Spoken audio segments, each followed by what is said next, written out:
मेरा नाम रहमत बीबी है और मैं मुर्दों को गुस्ल देती थी। जब मैं एक जवान औरत के जनाजे को गुस्ल देने गई तो मुझे वो जिंदा लगी, लेकिन इसकी सास वहीं खड़ी थी। फौरन मुझे 50,000 देकर मुझे चुप करा दिया। मैं लालच के मारे रात को इस औरत की कब्र पर गई ताकि इसका जेबर भी उतार लूं, लेकिन जैसे ही मैंने कब्र की मिट्टी हटाई तो मेरे पैरों तले से जमीन खिसक गई। मैं जब भी बाबा की कब्र पर दुआ करने कब्रिस्तान जाती, मुझे एक बेनाम सी कब्र के पास एक औरत बैठी मिलती जो हमेशा रो रही होती और माफिया मांग रही होती। मुझे इसका रोना बहुत अजीब लगता, हालांकि चेहरे से वो बहुत दुखी लग रही थी। एक दिन मुझसे रहा न गया, मैंने इससे पूछ ही लिया, अगर आप बुरा नहीं माने तो मुझे अपना दुख बता सकती हैं कि आप क्यों रोती हैं और यहाँ पर क्यों बैठी हैं? क्या मैं आपकी कोई मदद कर सकती हूँ? मेरी बात पर इस औरत ने आंखें उठाकर मेरी तरफ देखा। इसकी नजरों में बेपनाह गम और नदामत का एहसास था। मैंने देखा रो रो कर इसकी आंखें लाल हो चुकी थी और वो मुझसे कहने लगी कि मैं तुझे क्या बताऊं, मेरी कहानी बड़ी अजीब है और मैं तो बहुत ही गुनहगार और बुरी औरत हूँ। अगर तुम मेरी कहानी सुनना चाहती हो तो थोड़ी देर मेरे पास बैठ जाओ, मेरा भी दिल हल्का हो जाएगा। इस औरत के पास कब्रिस्तान में बैठना मुझे जरा भी अच्छा नहीं लग रहा था। मैंने इसे अपने घर चलने की दावत दी, जिसे इसने कुछ देर बाद कबूल कर लिया, क्योंकि वो भी गम की मारी थी, शायद सहारा चाहती थी। घर लाकर मैंने इसे चाय पिलाई। फिर जब इसके हवास बहाल हुए तो इसने मुझे अपनी कहानी सुनाई कि मेरा नाम रहमत बीवी है। मैं एक ऐसे घराने से ताल्लुक रखती हूँ जहाँ औरतों का नस्ल दर नस्ल पैसा यही था कि वो मर जाने वाली खवातीन को गुस्ल देती और उन्हें कफन वगैरह पहनाती।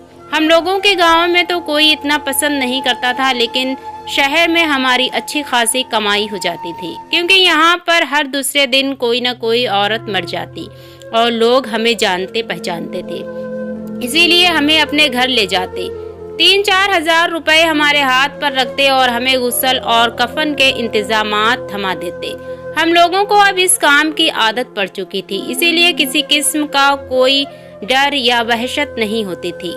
एक दिन शाम के 4 बजे थे। मैं अपने काम से फारिग होकर बैठी थी कि दरवाजे पर दस्तक हुई। मैंने दरवाजा खोला तो सामने एक 50 साला औरत खड़ी थी, जिसका कद अच्छा खासा था और सेहत भी काबिले रश्क थी। कहने लगी, मुझे तुमसे कोई काम है, जल्दी मेरे घर चलो। पहले तो मैं बहुत डर गई और हैरान भी हुई कि इतनी जल्दी में किसी को मुझसे क्या काम हो सकता है। वो औरत कहने लगी, घबराओ नहीं, बस जल्दी से तुम मेरे साथ चलो।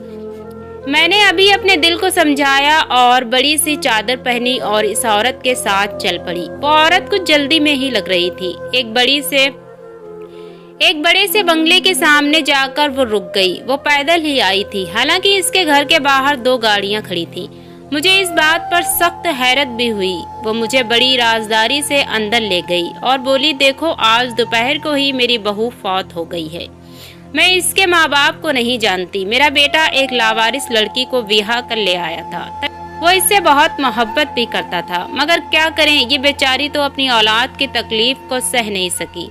ये हामिला है, मगर इसकी जान तकलीफ से चली गई और हामिला औरत की मैयत को ज्यादा देर तक घर में रखना अच्छी बात नहीं है। तुम इसे जल्दी से गुस्ल दे दो ताकि मैं इसे मुख्तसर रसूमात के बाद दफन कर दूं। मुझे तो इस लाश से भी डर लग रहा है। तुमने सुना है, हामिला औरतें जब मर जाती हैं तो फिर जिन्नात बनके डराने लग जाती हैं। इस औरत की ये अजीब व गरीब बातें सुनकर मैं हैरान रह गई। हालांकि ऐसी कोई भी बात सच नहीं होती, ये लोगों की बनाई हुई बातें हैं। मैंने एक नजर इस औरत के चेहरे की तरफ देखा, जहाँ पर किसी किस्म के कोई तासरात नहीं थे। मैं हैरान थी कि अपनी बहू के मरने पर कोई औरत इतना परसुकून कैसे रह सकती है, वो भी जब इसके पेट में इसका पोता पल रहा हो। खैर, मैंने गुस्ल की तैयारियां शुरू कर दी। तख्ते पर लाश को लिटाया गया। ये देखकर मुझे बहुत दुख हुआ कि वो एक जवान और खूबसूरत औरत थी। इतनी भरपूर जवानी में मर जाना अपने आप में एक बहुत बड़ा साख्ता है। गुस्ल देते वक्त मुझे इस औरत के हाथों में हल्की सी हरकत महसूस हुई। मुझे शक हुआ तो मैंने इसकी नाक के आगे हाथ रखकर देखा। इसकी सांसें और नब्ज चेक की तो वहां से इशारा मिल गया कि वह औरत मरी नहीं है, बल्कि सकते की हालत में है। जब इंसान की ज़ाहिरी हालत ऐसी होती है जैसे कि मुर्दे की, लेकिन असल में वो जिंदा होता है। मैंने जब ये सब देखा तो मैं उलझन का शिकार हो गई और गुस्ल देते देते रुक गई और डर के पीछे हट गई। फिर मैंने इस औरत की सास को फौरन आवाज दी, बात सुनिए, ये तो मुझे जिंदा लग रही है, आप किसी डॉक्टर को बुला सकती हो, शायद अभी इनकी कुछ जिंदगी बाकी हो। वह औरत मेरी बात सुनकर खामोश हो गई, फिर एकदम गुस्से से मुझे देखने लगी और बोली, तुमसे किसी ने कोई मशविरा नहीं मांगा, तुम्हें मुझे मशविरा देने की कोई जरूरत नहीं, बस तुम्हें जो कहा गया है वही करो। इसके बाद सुनकर मैं समझ गई कि ये कोई सोची समझी साजिश है, वरना जवान औरत यूं मौत के मुंह में नहीं जा सकती। मैंने इसे गुस्ल देने और कफन पहनाने से इनकार कर दिया।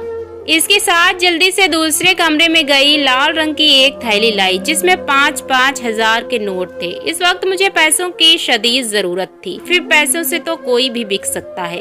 मेरा ईमान भी डगमगा गया। मैं इस औरत की बात समझ गई। मैंने वो पैसे अपनी जेब में रख लिए, क्योंकि ये पैसे मैं अपने दामाद को देना चाहती थी, जो कब से मुझसे मोटरसाइकिल मांग रहा था। इसी वजह से मेरी बेटी के घर में भी सुकून न था। पैसे लेकर मुझे इत्मीनान हो गया और दिल ही दिल में मैं खुश होने लगी और सोचने लगी कि ये पैसे मैं अपनी बेटी को दे दूंगी ताकि इसका मसला हल हो जाए और इसके घर में इसे सुकून हो जाए। मैं दोबारा इस औरत को गुस्ल देने लगी, मगर मेरा दिल बोझल सा हो रहा था। मैंने इसे गुस्ल देने के बाद कफन पहना दिया, मगर मेरा दिल जोर जोर से धड़क रहा था। मैं ज्यादा देर वहाँ नहीं रुकी और घर से निकल आई। इस घर के करीब एक कब्रिस्तान था जो लोगों का खानदानी कब्रिस्तान लगता था। मैं इसे बहशत से देखकर घर आ गई, मगर मुझे बिस्तर पर लेटे नींद नहीं आ रही थी। थोड़ी देर के बाद मेरी बेटी आई। मैंने इसे बोझल दिल से खुशखबरी सुनाई, कहा कि तुम्हारी 50,000 रुपए का बंदोबस्त हो गया है। अब तुम ये 50,000 रुपए अपने शौहर को दे देना ताकि वो मोटरसाइकिल ले ले और तुम्हारी भी जिंदगी आसान हो। वो बोली, अम्मा जी आप इतने पैसे कहाँ से लाई हैं? मैंने इसे हकीकत नहीं बताई। वो खुशी खुशी पैसे लेकर चली गई। लेकिन फिर शाम को जब मेरा शौहर आया तो मैं इससे ये बात छुपा नहीं सकी। वैसे मेरा शौहर भी तो मेरी तरह ज़मीर फरोश और लालची था। इसे इन बातों से कोई फर्क नहीं पड़ता था कि मेरी बीवी कहाँ जाती है और कहाँ से कोई पैसा लाती है। वो हिसाब किताब नहीं रखता था। मैंने जब इसे ये बात बताई तो वो बातों बातों में मैंने इस औरत के जेबर का भी जिक्र कर दिया। इस औरत ने अच्छी खासी सोने की अंगूठियां भी पहनी हुई थीं। इसकी सास उन्हें निकाल नहीं पाई और इसके साथ ही कफन बनाने का कहा था।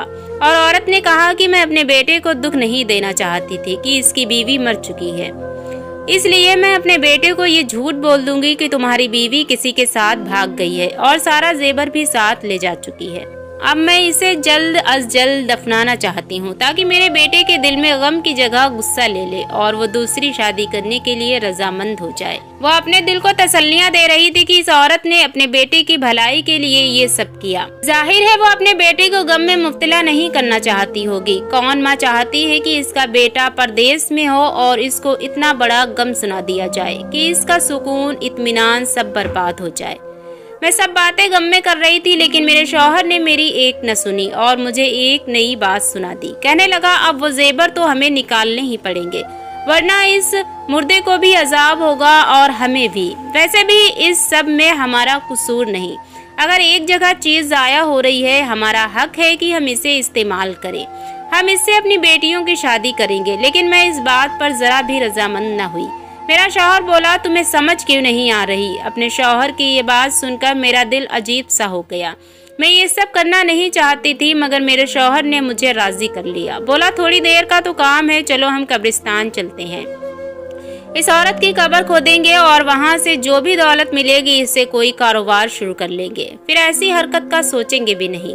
मैं भी लालची हो गई और अपने शौहर की बातों में आ गई। फिर रात के 2 बजे हम मियां बीबी घर से निकले। हमारे पास किसी किस्म का कोई हथियार नहीं था जिससे हम कब्र खोल सकते, तो बस यही पता करना था कि ताज़ा कब्र कौन सी है जिससे हम मिट्टी हटाकर इस औरत तक पहुंच सके।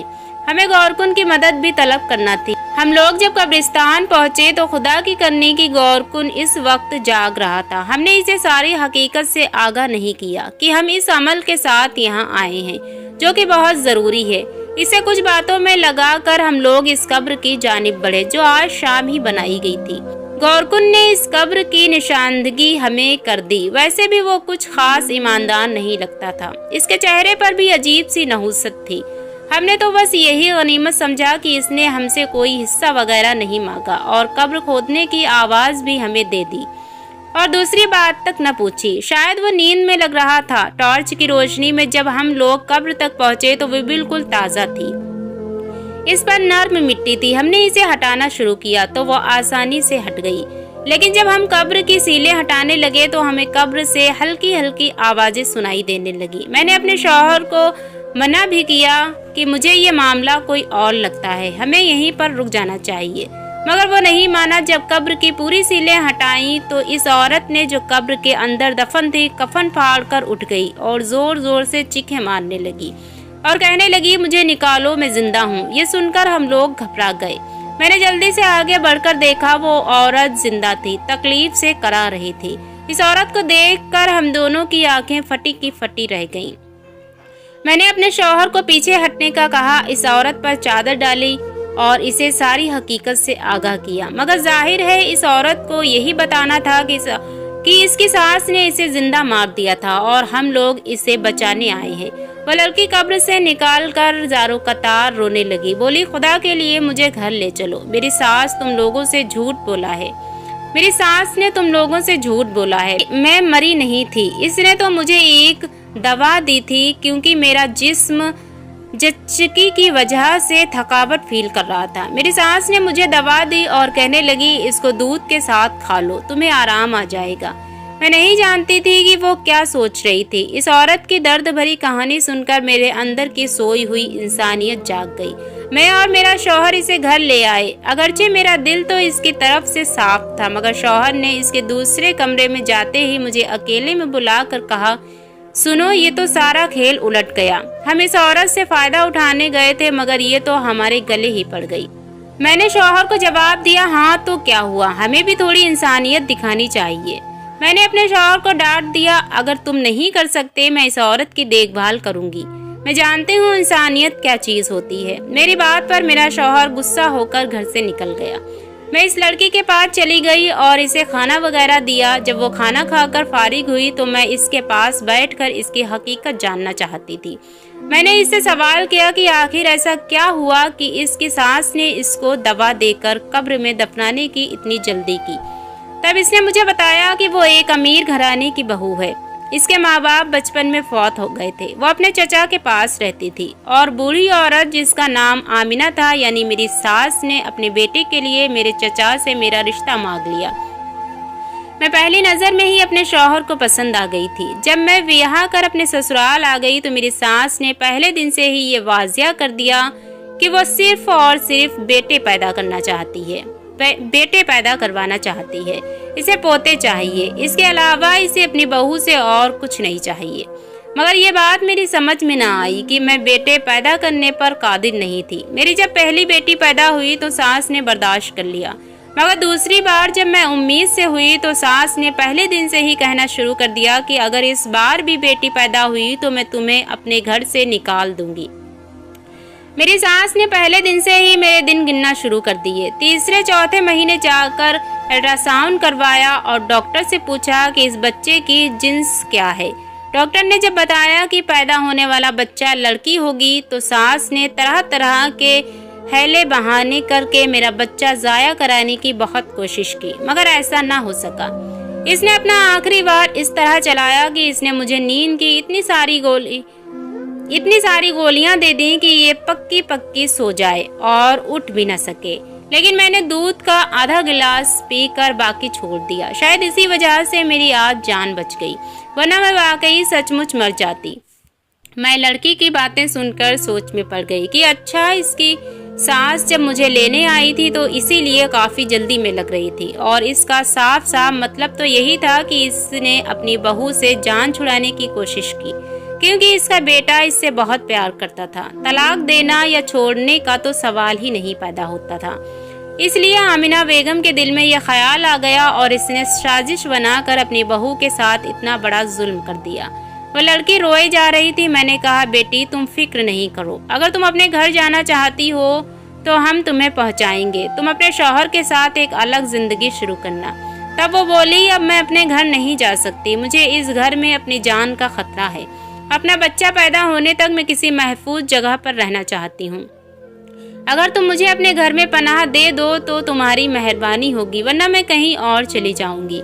इस लड़की की दर्द भरी बातें सुनकर मैं भी जज्बाती हो गई। थोड़ी देर के बाद रियाज मुंह बनाए घर आ गया। रात काफी ज्यादा हो चुकी थी। मैंने इस लड़की को अपना ख्याल रखने का कहा और अपने कमरे में चली गई।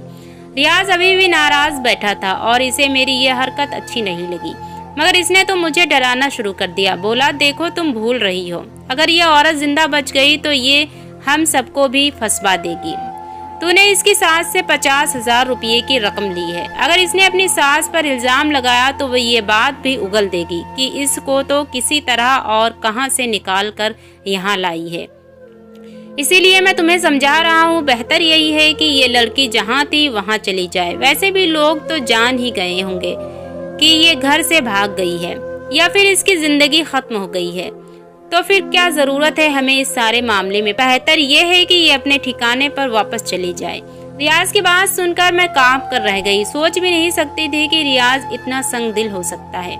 मैंने रियाज को समझाने की कोशिश की कि जो तुम सोच रहे हो वो इंसानियत सोच सुलूक है, ऐसा किसी भी इंसान के साथ नहीं करना चाहिए। खैर, हम बहस करते करते सो गए। सुबह जब मैं उठी तो मेरे घर की हालत बिल्कुल बदली हुई थी और घर में न वो लड़की थी और न मेरा शौहर रियाज मौजूद था। मेरा दिल कांप कर रह गया। खुदा जाने क्या हो गया। मेरी आंख क्यों न खुली। फिर मैं सोचने लगी कि कहीं मेरे शौहर ने रात को मुझे कुछ सूंघा तो नहीं दिया था, जिस वजह से मैं गहरी नींद सो गई। मैं फौरन से उठकर अपने कपड़े झाड़ने लगी। मैंने देखा पूरा घर साई साई कर रहा था। मैंने जल्दी से बाहर का रुख किया। इसी जगह पहुंची जहां वो कब्र थी जहां से हमने इस लड़की को निकाला था। मैंने जाकर देखा तो कब्र ज्यों की त्यों थी, इस पर वैसे ही मिट्टी डली हुई थी। मेरा शौहर रियाज का कुछ भी पता नहीं था। जब शाम हुई तो रियाज खुद ही घर आ गया। मैं इस पर बरस पड़ी, रियाज तुमने ये क्या किया? वो औरत कहाँ गई? तुमने इसे कहाँ छिपाया है? मार तो नहीं दिया? तभी मेरा शौहर गुस्से से बोला, मैं क्यों इसे मारूंगा? मैं सुबह तहज्जुद के वक्त उठा तो वो ठंडी पड़ी हुई थी और इसका जिस्म अकड़ रहा था। मैंने सोचा कि इससे पहले हम पर कोई मुसीबत आए मैं इस लाश को ठिकाने लगा आया हूँ। तुम समझती क्यों नहीं हो? ऐसी लाश को घर में रखना कोई अक्लमंदी की बात नहीं होती। रियाज की बात सुनकर मेरा तो सर चकरा गया। खुदा जाने इसने इस लड़की को कहाँ फेंका होगा। मैंने इससे लाख पूछने की कोशिश की मगर इसने मुझे कोई जवाब नहीं दिया। मैं मायूस होकर बैठ गई, अपने अल्लाह से माफी मांगने लगी। मुझसे गलती हो गई। अब मैं सोच रही थी कि इस गलती का उजाला कैसे करूं, मगर इसकी नौबत भी नहीं आई। मकाफात अमल ने हमें हमारे किए की सजा दे दी। शाम को ही मेरी बेटी के घर से खबर आई कि इसका शौहर एक कार एक्सीडेंट में अपनी जान से हाथ धो बैठा है। मेरा दामाद मुनीर किराए की गाड़ी चलाता था, जिसकी वजह से इसकी आमदनी आती थी, मगर वो अपनी मोटरसाइकिल या कार लेना चाहता था ताकि वो अपनी आमदनी को बढ़ा सके। मैंने अपनी बेटी को 50,000 रुपए भी इसीलिए दिए थे, लेकिन अब मेरा दामाद ही इस दुनिया में ना रहा तो इन पैसों का मेरी बेटी ने क्या करना था। मेरी बेटी की बेवा होने पर मेरा दिल दहल कर रह गया, मगर मेरा शौहर इस सब के बावजूद भी वाज नहीं आया। इसे तो गोया एक मशगला मिल गया था लोगों की बनी बनाई दौलत हाथों से लूटने का। इसी वजह से मैंने अपने शौहर को छोड़ दिया। मैं अपने अल्लाह की राह में दराज इबादत करती हूँ, इससे माफी मांगती हूँ वो मेरे इस गुनाह को बख्श दे, वरना मैं जानती हूँ कयामत का अजाब बड़ा सख्त है। मैंने कई औरतों को गुस्ल दिए हैं, कई औरतों का कफन तैयार किया है, मैं जानती हूँ और अल्लाह ताला के अजाब से डरती भी हूँ। खुदा मेरे इस गुनाह को माफ कर दे। इस कब्र पर बैठकर इस औरत से भी माफी मांगती हूँ। मैं नहीं जानती मेरा रब मुझे माफ करेगा या नहीं। इतना कहकर वो औरत खामोश हो गई। मैं जानती थी कि इसके ज़मीर का बोझ कभी हल्का नहीं होगा, क्योंकि जो जुल्म इसने किया था वो काबिल माफ़ी नहीं था। मैंने इससे इसके दिल की तसल्ली के लिए कुछ वज़ाइफ बताए, नमाज की पाबंदी करने का कहा और फिर इसे अपने घर से रुखसत कर दिया।